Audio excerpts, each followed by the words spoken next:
Hello, dear friends, subscribers, and students of saiditcorrectly.org. Today, I want to talk to you about your mother tongue, whatever it might be. See, in your mother tongue, you have three persons, and everybody knows that, but they are not aware of what they are. The first person is I, the one who speaks. The second person is you, the one who listens. And the third person is he or she, the one of whom we speak about. Okay, those are the three persons, singular. And then we have the plural, we, you, and they in English. Now, I want you to remember that in your mother tongue, you also speak in three different modes. You make statements, declarative form.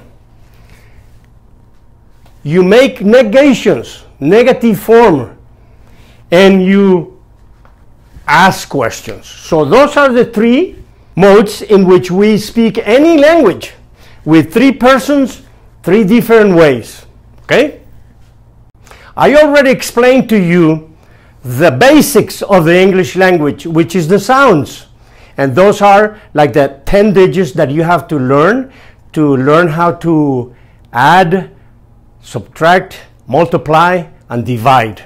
Those are the basics. Now, you have to move on forward to learn the timetables. And for that, I'm going to show you a table. I already said that at the beginning of the course that there were 13 auxiliary verbs and that you had to learn about 90 or 200, between 90 and 200 important verbs, regular and irregulars.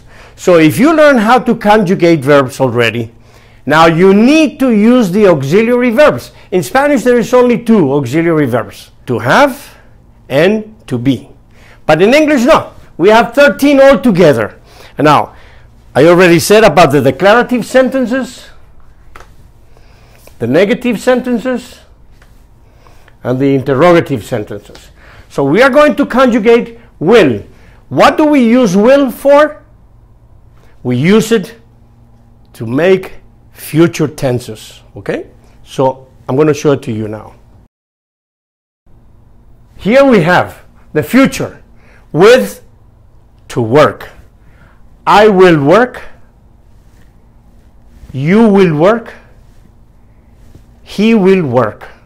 Now in the negative, I won't work. You won't work.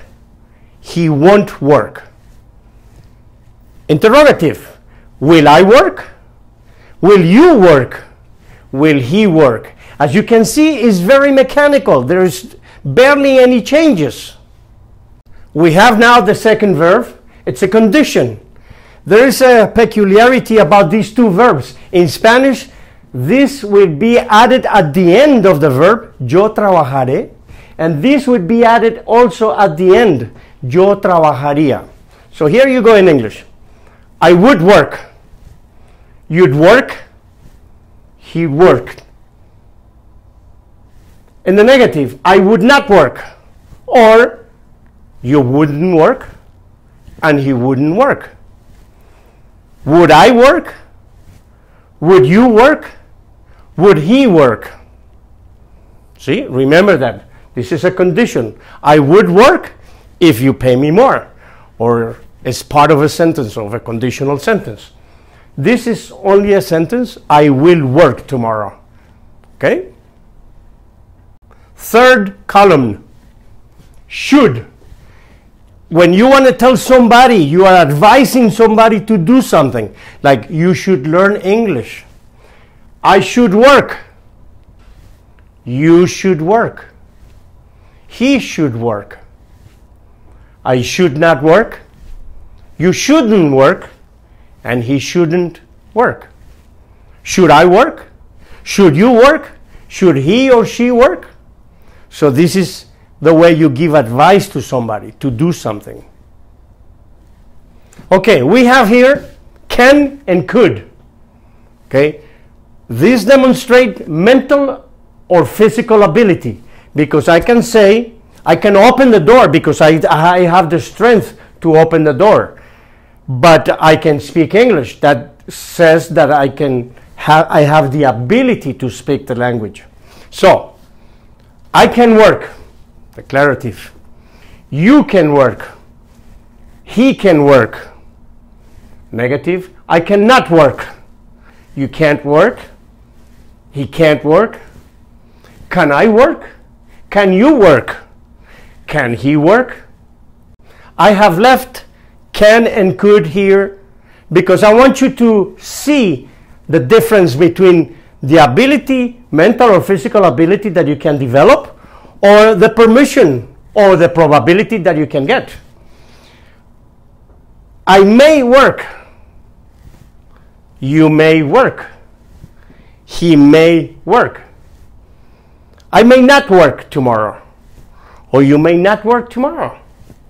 He may not work tomorrow. In interrogative sentences, may I work? May I work tomorrow?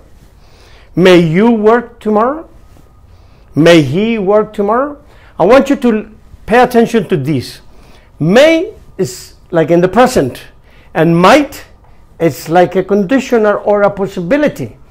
In Spanish, puedo, podría. But the same here, puedo, podría. Okay? In the past, also we use could. So can for the present, could for the past, or the conditional. Obligation. That means you have to do it. No matter what, you have to. I must work. You must work. He must work. In the negative, I must not work. You mustn't work. And he mustn't work. The contraction is not there, but you can understand what I'm saying. Must I work? Must you work? Must he work? Ought to is the only verb in the English language that has the to at the end. Why? I do not know. Moral obligation. It represents a moral obligation. Is used in law, the Bible, very special books, or a person who uses a very special vocabulary. It's very rarely seen. So much that I don't think we use it in the interrogative. So I ought to work. You ought to work. And he ought to work. In the negative, I ought not to work. You ought not to work. And he ought not to work. Now, how are you going to learn this table? Because you have to.